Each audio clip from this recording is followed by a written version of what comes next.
এই মুহূর্তে যে খবরের দিকে নজর রাখবো, অবৈধ রাবিশ বোঝাই ট্রাক ধরলেন মেয়র ফিরহাদ হাকিম। তিনি চেতলাতে অবৈধ রাবিশ বোঝাই একটি ট্রাক ধরে ফেলেন এবং ধরে তিনি পুলিশকে খবর দেন।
এদিকে কথা বলবো, প্রতিনিধি দুর্গাদাস বন্দ্যোপাধ্যায় রয়েছেন আমার সঙ্গে সরাসরি। দুর্গাদাস, ঠিক কি ঘটেছে, মেয়রের নজরে এলো কি করে গোটা বিষয়টি?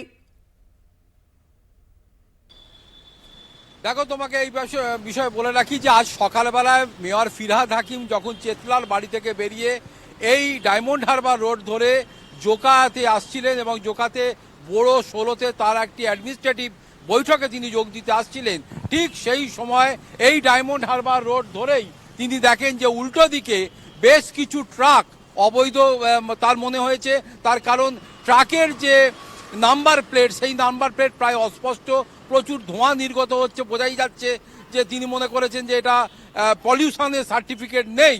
অতএব এই দেখবার পরেই তিনি তার সিকিউরিটিদের নিয়ে ওই সংশ্লিষ্ট ট্রাকগুলিকে দাঁড় করান এবং তাদের সঙ্গে কথাবার্তা বলে জানবার চেষ্টা করেন যে এরা এই রাবিশ নিয়ে কোন দিকে যাচ্ছে। তারা কোনো সদুত্তর দিতে পারেননি। সঙ্গে সঙ্গে সেখান থেকে ওয়্যারলেসে এবং মোবাইল ফোনেতে তার সিকিউরিটি মারফত তিনি সংশ্লিষ্ট এলাকার পুলিশকে খবর দেন যে ট্রাকগুলিকে আটক করা এবং জিজ্ঞাসাবাদ করা যে কোথায় অবৈধভাবে কিভাবে এই ট্রাকগুলি যাচ্ছে। তার কারণ তিনি প্রচণ্ডভাবে এই বিষয়টা নিয়ে কনসার্ন যে এই বড় ষোলোর অন্তর্গত যে সমস্ত ওয়ার্ডগুলি রয়েছে সেগুলো অ্যাডেড এরিয়া হওয়ার সাথে সাথে প্রচুর পরিমাণে জলাভূমি ভরাট হচ্ছে বলে প্রচুর মানুষের অভিযোগ তিনি ওই নিয়মিত পাচ্ছেন এবং বিশেষ করে টক টু মেয়র অনুষ্ঠানে পাচ্ছেন। সেই রেস ধরেই তিনি বারবার কলকাতা পুলিশের সঙ্গে এই বিষয়টি নিয়ে বৈঠক করার পরেও কলকাতা পুলিশের নাকের ডগা দিয়ে কিভাবে এই ট্রাকগুলি অবৈধভাবে বেরিয়ে যাচ্ছে সেটা তিনি আজকে নিজে হাতে নাতে ধরেন এবং পুলিশকে এই বিষয়টি নিয়ে জানান এবং তিনি কলকাতা টিভির কাছে একান্তভাবে বলে গেলেন যে এইভাবে কাজ করাটা সম্ভব নয় যদি না শহর কলকাতার অবৈধভাবে এই ট্রাক চালানো, অবৈধভাবে এই ধরনের রাবিশ নিয়ে যাওয়া, জলাভূমি ভরাট করার ক্ষেত্রে পুলিশ যদি সদর্থক ভূমিকা না নেয়। সব কাজটাই কলকাতা পুরসভা করতে পারে না, কারণ অ্যাডমিনিস্ট্রেটিভ অর্থাৎ ল অ্যান্ড অর্ডার সামলানোর দায়িত্ব কিন্তু পুলিশের। তাই বিষয়টি নিয়ে তিনি পুলিশের ওপর কাজে কিছুটা উষ্ণা প্রকাশ করেও মানে তা সত্ত্বেও তিনি কিন্তু পুলিশ কমিশনারকে এই বিষয়টি নিয়ে আরও যাতে আগামী দিনে সদর্থক ভূমিকা কলকাতা পুলিশ নিতে পারে সেই বিষয়টি নিয়ে তিনি কথা বলবেন বলে আশ্বাস দিয়েছেন। পাশাপাশি বিষয়টি নিয়ে তিনি মুখ্যমন্ত্রী মমতা বন্দ্যোপাধ্যায়ের দৃষ্টি আকর্ষণ করবেন এবং তার সঙ্গে বিষয়টা নিয়ে আলোচনা করবেন বলেও আজকে জানিয়ে গেলেন। ফলে বোঝাই যাচ্ছে বারবার এই জলাভূমি ভরাট, এই ওয়াটার যে ল্যান্ড যেগুলো আছে সেই পুকুর থেকে আরম্ভ করে জলাভূমি বা এই জলাশয়গুলোকে অবৈধভাবে ভরাট করার যে কাজ সেটা চলছে এবং বারবার তিনি অর্থাৎ মেয়র ফিরহাদ হাকিম যেটাকে বন্ধ করতে চাইছেন সেই কাজ কিন্তু বাধাপ্রাপ্ত হচ্ছে পুলিশের গাফিলতির জন্যে। পুলিশের নজর এড়িয়ে কিভাবে এই জায়গাগুলো এই ধরনের রাবিশ যাচ্ছে এবং সেখানে ফেলা হচ্ছে সেই বিষয়টি নিয়েই তিনি উষ্ণা প্রকাশ করেছেন। ফলে বুঝতেই পারছো যে রাজ্যের মন্ত্রী তথা কলকাতার মেয়র ফিরহাদ হাকিম তিনি নিজে কিন্তু এই কলকাতার বাসীকে আগামী দিনে জলাশয় জলাভূমি যাতে না ভরাট করা যায়, পরিবেশ যাতে সুস্থ রাখা যায় পরবর্তী প্রজন্মের জন্যে, তিনি কিন্তু বারবার শুধু এই মুখে এই কথাটি বলছেন নয়, রাস্তায় নেমেও তিনি যে মানুষের স্বার্থে কাজ করছেন তারই উদাহরণস্বরূপ আজকে কিন্তু তিনি রাস্তায় আস্তে আস্তে গাড়ি থেকে নেমে নিজে ট্রাক ধরেছেন, তার সিকিউরিটিতে ট্রাক ধরিয়েছেন এবং পুরো বিষয়টিকে তিনি নিজে প্রত্যক্ষ করেছেন। ফলে আগামী দিনে আরও যে কঠোর ব্যবস্থা নিতে চলেছে কলকাতা পুরসভা জলাভূমি এবং জলাশয় ভরাটকে কেন্দ্র করে, সেটার কিন্তু বলাই যেতে পারে।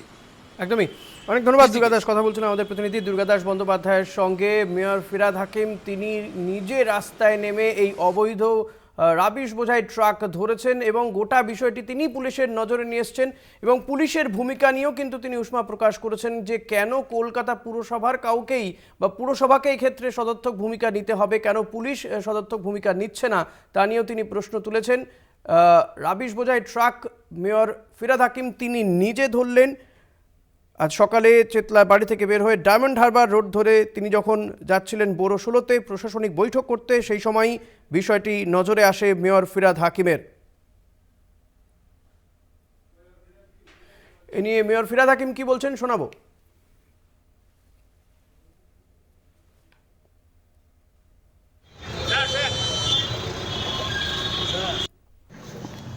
আমাদের রুলস হয়ে যাওয়ার পরে, পুলিশ কমিশনারকে চিঠি দেওয়ার পরে একটা গাড়ি মাঝের ব্রিজে আমি ধরলাম, ট্রাফিক পুলিশ নিয়েছে গাড়িটা, যেখানে রাবিশ এইদিকে চলে আসছে, মানে টুয়ার্ড সাউথ আসছে, পূর্ব দিকে। তারপরে আরও 4-5টা গাড়ি দেখলাম সাউথের দিকে যাচ্ছে। নাম্বারগুলো আমাদের কাছে আছে, আমি পুলিশ কমিশনারকে দেবো। এইভাবে যদি আমাদের একা লড়াই করতে হয় পলিউশনের বিরুদ্ধে, এই পুকুর ফিলাপের বিরুদ্ধে, এ তো অসম্ভব। আমি অনুরোধ করবো পুলিশ কমিশনারকে স্ট্রিক্টলি মাঝেরহাট ব্রিজ থেকে নিয়ে এই জায়গাটা যদি সার্ভেলেন্সে রাখে, তাহলে এই অঞ্চলে যে জলাশয় বোঝাইয়ের যে পুরনো রোগ সেটা আটকানো যাবে।